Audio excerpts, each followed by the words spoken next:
আজকে প্রশাসন, আজকের গোয়েন্দা সংস্থা কি করেছে? তারা এই খুনিকে পরিকল্পিতভাবে বাংলাদেশ থেকে বের করে দেওয়া হয়েছে।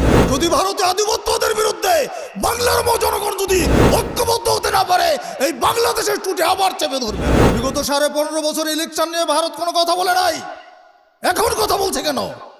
আহলে হাদিস আন্দোলন বাংলাদেশ, আসুন পবিত্র কুরআন ও সহিহ হাদিসের আলোকে জীবন গড়ি।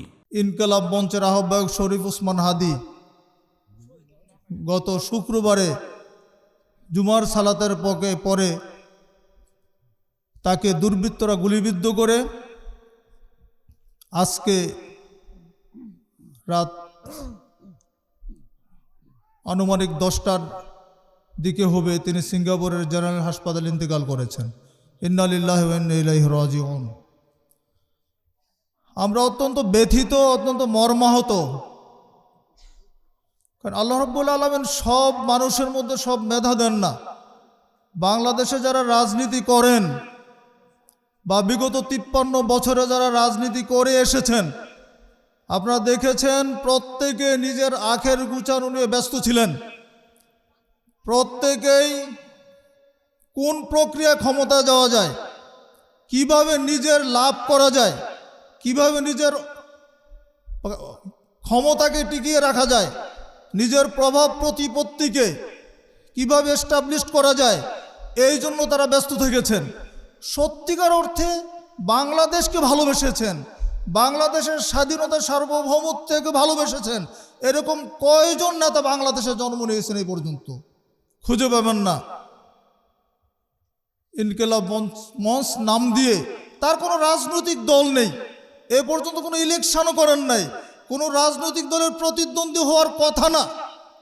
শুধুমাত্র সে বাংলাদেশকে ভালোবেসেছে, বাংলাদেশের স্বাধীনতা সার্বভৌমত্বকে ভালোবেসেছে এবং ভারতীয় আধিপত্যবাদের বিরুদ্ধে কথা বলেছে।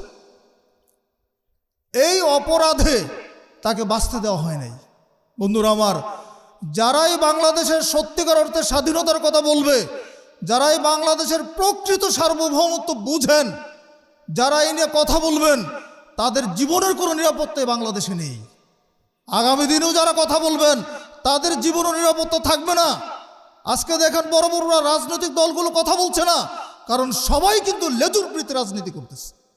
সবাই কিভাবে নিজের ক্ষমতায় টিকিয়ে রাখা যায়, ক্ষমতায় যাওয়া যায়, কোন রাষ্ট্রের যদি পদলেহন করি বা কাদের সাথে আমাদের লিয়াজু করলে ক্ষমতায় থাকা যাবে, সেই চেষ্টা আমরা সকলে করি।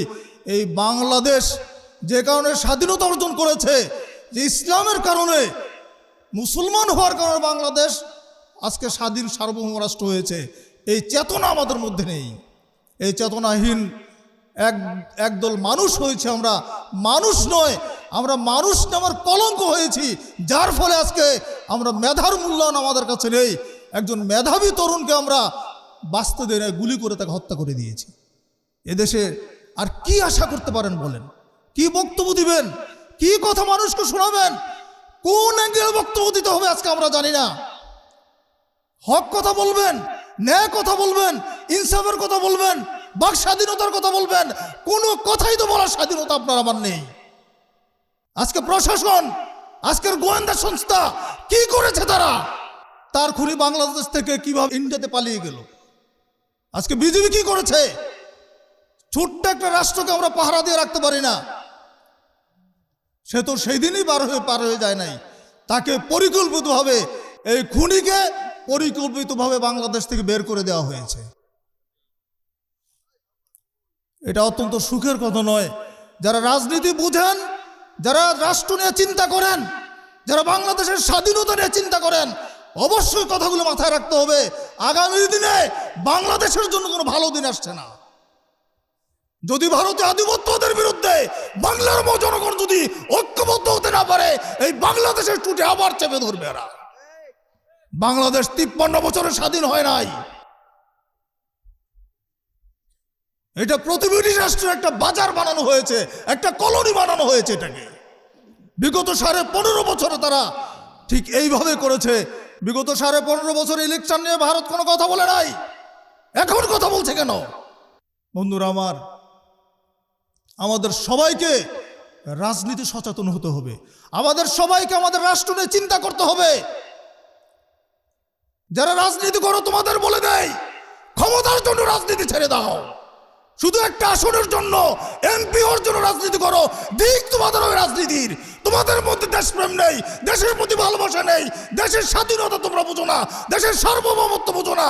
তোমরা লেজুর বৃত্তি করে শিখেছো, তোমরা মানুষের পাঁচটা গোলাম হয়েছো।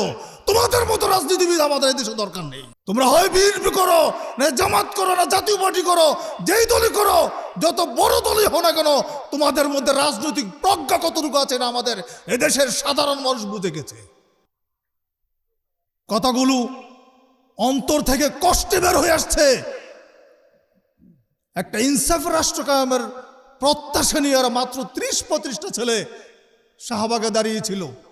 যেদিন শাহবাগে দাঁড়িয়েছে সেদিন ওসমান হাদির সাথীরা বলছে যে ভাই আমরা এই কয়েকটা মানুষ আমরা কিভাবে রাজপথে দাঁড়াবো, দেখতে আমাদের নিজেদেরই লজ্জা লাগছিল।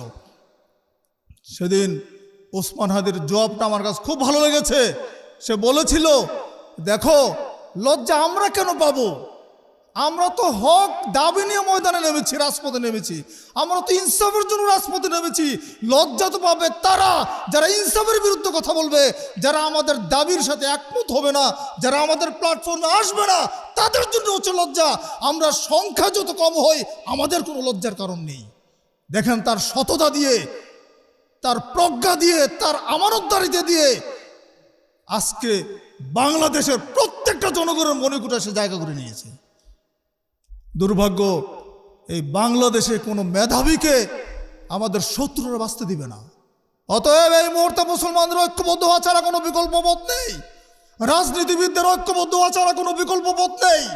বাংলাদেশের স্বাধীনতাকে বাঁচিয়ে রাখতে হলে অবশ্যই রাজনীতিবিদদের ঐক্যবদ্ধ হতে হবে, মুসলমানদের ঐক্যবদ্ধ হতে হবে।